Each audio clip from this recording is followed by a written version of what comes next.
Hi, my name is Linda. I am a 35-year-old graphic designer. Life has a way of testing you, and for my husband Joseph and me, those tests came early in our marriage.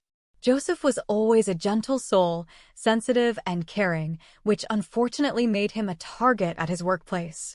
Day after day, he faced bullying that seemed to erode his spirit, a slow poison that drained the joy from his eyes.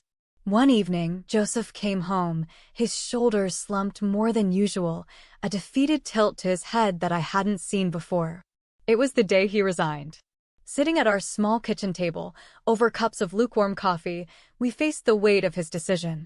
The uncertainty of our finances loomed large, but the relief in Joseph's eyes told me we had made the right choice.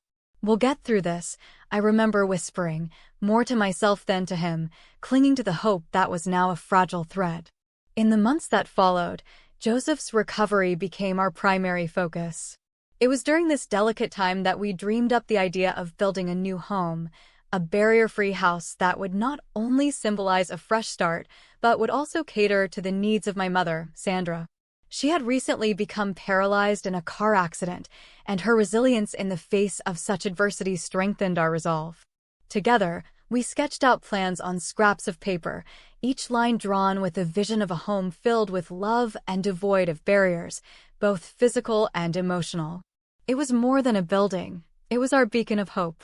Despite the financial strain, we were determined to turn our dream into reality, proving to ourselves that out of hardship could come something truly beautiful. As winter melted into spring, Joseph's spirits began to lift. He secured a position at a small, family-run business known for its supportive environment. It was a new beginning, a place where he could work without fear, and every evening he returned home with a little more light in his eyes. Our discussions about the future grew more frequent and focused. We revisited our dream, a barrier-free home, not just in its architecture, but in its spirit. Joseph's grandfather, Stephen, touched by our vision and challenges, gifted us a piece of land. It was more than a gesture of support. It was a cornerstone on which we could build our new life. Joseph and I pored over every detail of the house plans. We designed wide doorways, no-step entries, and a layout that would allow my mother, Sandra, to navigate freely in her wheelchair. The construction began in the warmth of early summer, each day marked by the buzz of saws and the rhythmic hammering of progress. The land Stephen gave us was not just soil and grass, it was a promise, a space where our dreams could root and grow. But with this generous gift came an unexpected wave of resentment from Joseph's family. It seemed that our joy was a mirror that reflected their envy and discontent. Joseph's mother and sister couldn't hide their displeasure.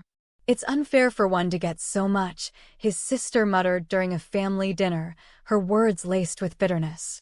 "And for Sandra, no less," added Joseph's mother, her tone sharp and disapproving.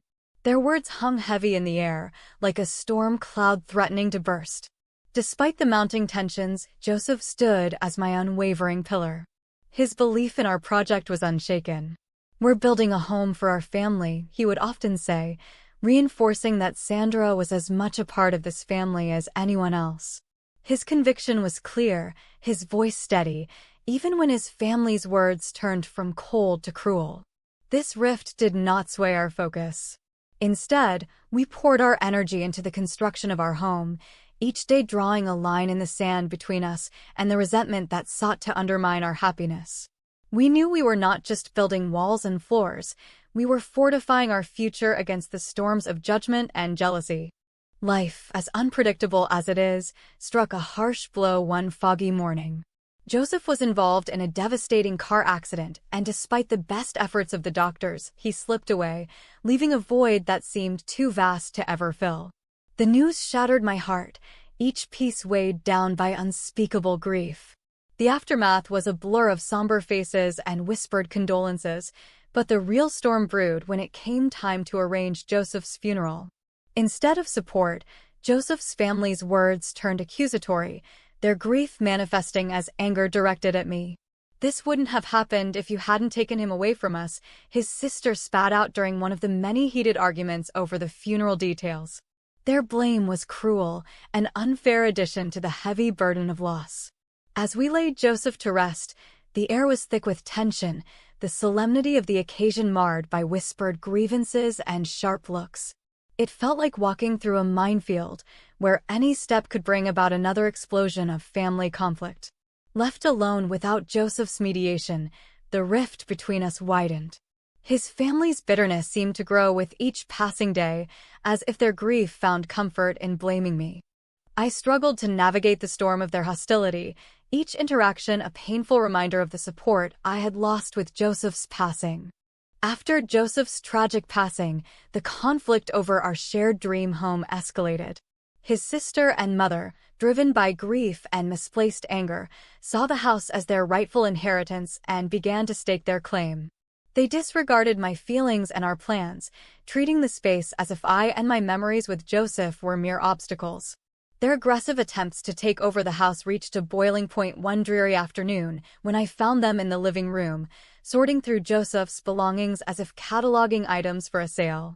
"This is family stuff. It belongs to his real family," his sister declared coldly, her hands on a box of photo albums that chronicled our life together. Faced with their relentless hostility and disregard for my rights, I was left with an agonizing decision. The home that was meant to be a sanctuary of love and inclusivity was now a battleground of familial strife. With a heavy heart, I made the choice to sell the house, a decision that felt like surrender, but was necessary for my peace. I watched as the house was put on the market, the for sale sign stabbing the yard like a final verdict on the disputes that had torn us apart. Selling the house was painful, but it marked the end of one chapter and the beginning of another, away from the toxic influence of Joseph's family. In the aftermath of selling the house, Sandra and I sought a fresh start. We moved into a secure condominium, a place with no memories of past conflicts, a blank slate where we could rebuild our lives. The decision to distance ourselves from Joseph's family came as a relief, as each day in the new space brought a sense of peace and potential. The condominium was modest but bright, with large windows that let in the morning light and a small balcony where Sandra and I could enjoy our tea. Here, we began to weave a new tapestry of daily routines and quiet moments, far removed from the turmoil that had shadowed our previous home. News eventually reached us of Joseph's family encountering severe financial difficulties. Their once proud faces, filled with undeserved entitlement, now bore the marks of hardship. Though a part of me felt vindicated, I quickly realized that dwelling on their downfall would only anchor us to the past we were trying to leave behind. Instead, Sandra and I focused on our own path.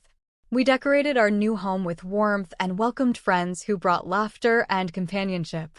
We embraced community activities that filled our days with joy and purpose.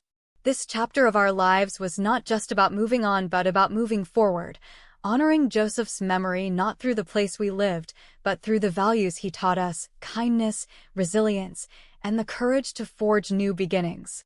As I look back on the path we've traveled, the pain and the joy, I realize how each moment has shaped us.